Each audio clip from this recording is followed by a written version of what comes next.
Ya, selamat siang.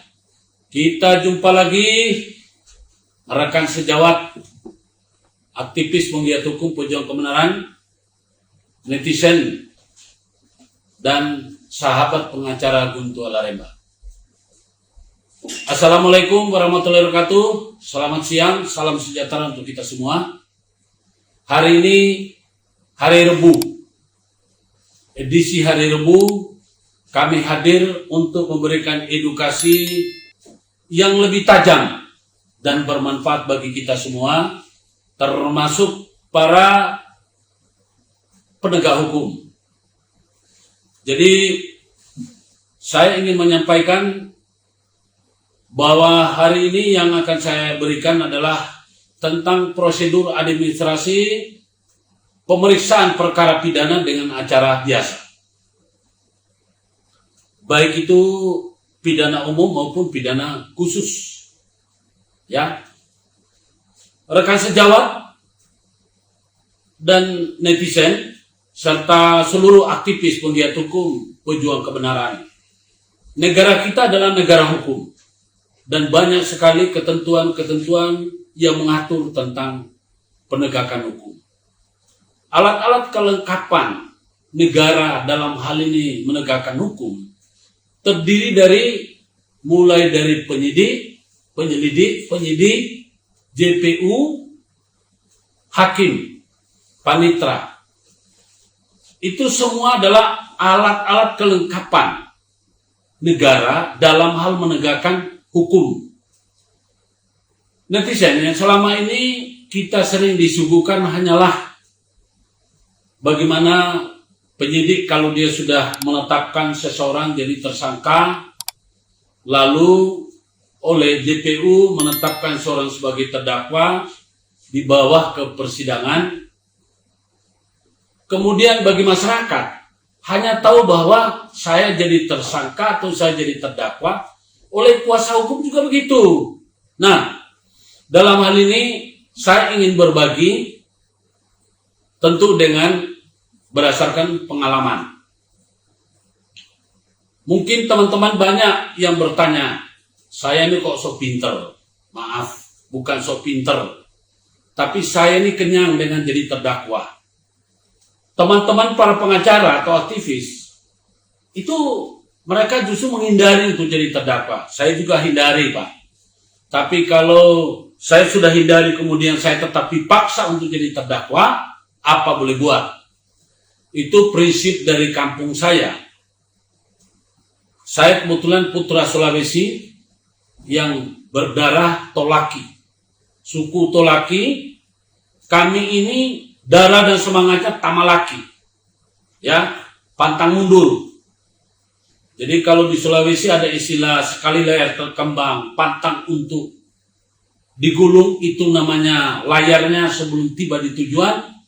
Ya, kami yang suku asli Tolaki, berdarah Tamalaki, ya punya simbol itu pedang dengan parang. Sekali dia melangkah, lebih baik dia pulang dengan bangkai daripada pulang dengan bawa malu. Jadi harga diri kami cukup tinggi. Rekan sejawat, mohon maaf, banyak pengacara, tapi belum pernah ada yang jadi terdakwa. Atau mungkin juga kalaupun jadi terdakwa, ya maaf, jadi terdakwa yang cengeng.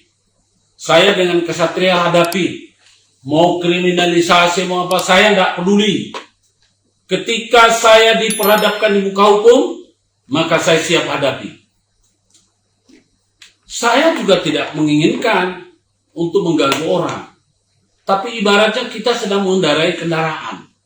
Kita sudah berhati-hati di depan kita, jangan ada sampai kita nubruk orang. Ternyata orang dari belakang nubruk. Apa yang harus dilakukan? Masa diam saja? Ditubruk, Pak? Ya? Apalagi disenggol, Pak? Masa harus diam saja? Tentu kita protes, Pak. Ya. Ketika saya protes kemudian yang nyenggol itu kelihatannya lebih galak, ya saya hadapi, Pak. Ya. Jadi teman-teman para penggiat hukum, marilah kita berjuang menegakkan hukum dengan cara yang benar dan kesatria. ada semboyan dari advokat, ya, tegakkan hukum walaupun langit akan runtuh. Jadi fiat justisia ruat kelum. Ini jangan cuma semboyan. Teman-teman ingin memenangkan perkara bukan dengan argumentasi hukum, tapi bagaimana caranya segera mengkondisikan. Ini maaf, kalau kita menang dengan pengkondisian, ya, itu bukan jantan, bukan karena kepintaran, tapi karena kita mencari jalan pintas. Anda menang dengan mengkondisikan, artinya yang kalah adalah makhluk Tuhan.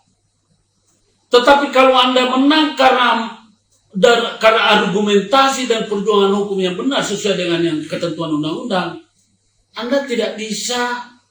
Tuhan pasti maha mengetahui. Karena itulah semboyan saya, Pak, saudara, rekan sejawat seluruhnya, mari saya mengajak kita belajar hukum. Hukum itu ada yang bersifat formal, ada yang bersifat material. Material itu adalah tentang delik atau pasal-pasal yang mengatur tentang adanya hubungan pelanggaran, kejahatan, ataupun kelalaian. Itu material. Kemudian formal itu adalah merupakan ketentuan yang diatur oleh negara sebagai hukum publik. Ya. Jadi kalau Anda pernah dengar namanya hukum publik sama privat. Privat itu mengenai hak. Publik itu adalah ketentuan yang dituangkan oleh negara. Dalam hal ini untuk dilaksanakan oleh alat-alat kelengkapan negara seperti polisi, penyidik, ya, kemudian penyidik PPNS. Tentu kalau PPNS itu adalah penyidik pegawai negeri sipil. Apakah itu dari Departemen Dalam Negeri atau dari Departemen Keuangan, dari perpajakan, itu ada, ya. Jadi sekali lagi mari kita belajar berhukum agar hukum ini benar-benar tegak karena kepintaran. Saya prihatin melihat ada banyak teman-teman advokat yang sebetulnya pintar. Tadi dia kepengen mencari jalan pintas. Akhirnya berkolusi dengan, maaf, apakah itu dengan oknum penyidik atau oknum JPU dan oknum hakim. Sehingga penyidik-penyidik yang bersih, JPU yang bersih, kemudian hakim yang bersih, kebetulan dia lagi butuh dana, imannya nggak kuat, ya terpengaruh. Sehingga apa? Prinsip keadilan berdasarkan ketuhanan yang Maha Esa ini tidak bisa kita dapatkan. Karena apa? Ini permainan-permainan yang tidak benar. Mohon maaf, saya bukan orang yang bersih, tapi saya tidak akan pernah menggunakan menyogok agar saya menang. Lebih baik saya adu argumentasi, karena memang iya. Sebagaimana undang-undang kekuasaan kehakiman di sana diatur, Pak, sebagai advokat. Jadi diatur kekuasaan kehakiman ini mengatur segalanya. Penegak hukum negara dan penegak hukum swasta. Penegak hukum swasta itu adalah advokat. Penegak hukum negara adalah kelengkapan negara seperti penyidik, diatur tentang bagaimana tata cara. Dan terkhusus untuk perkara pidana, di sana ada yang namanya KUHP, Kitab Undang-Undang Hukum Acara Pidana. Teman-teman, baik itu yang masih kuliah maupun yang sudah selesai sarjana hukum, baik itu yang masih pemula jadi advokat maupun yang sudah menjadi advokat, mari kita belajar hukum. Saya jujur aja, kadang-kadang prihatin melihat teman-teman lagi kata-kata, oh saya menang. Tapi gimana? Berapa uang yang keluar? Sekian pas yang ada. Kasihan kliennya. Ya. Kepada klien juga, kepada masyarakat, netizen yang menjadi klien. Jangan Anda tertipu dengan penampilan atau istilah senioritas atau dengan janji-janji. Jangan. Coba Anda, kasihan.